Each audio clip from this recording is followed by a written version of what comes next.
Hello mga mare, another day, another vlog. For today's video nga mga mare, samahan nyo nga ako mag-ayos ng mga tube. May mga tube nga na nakaayos na o nakalasi na mga mare pag binili nga namin. Meron pa nga isang bugkos na hindi nakaayos mga mare, kaya nga ako na nga lang yung naglaste. O diba, for the content pa yan mga mare.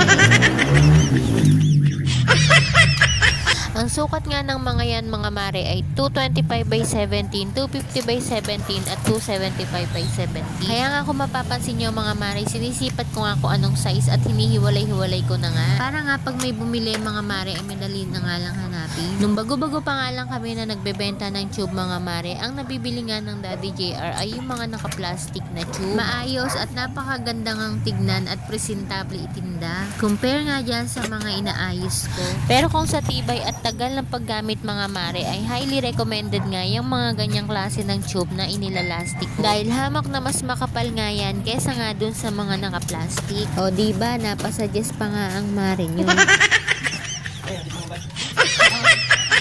Siyempre mga mare, kung magtitinda nga lang din tayo ay mas matibay na nga at pang matagalan.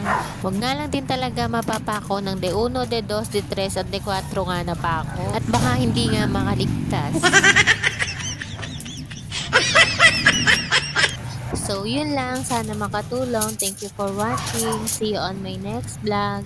Bye!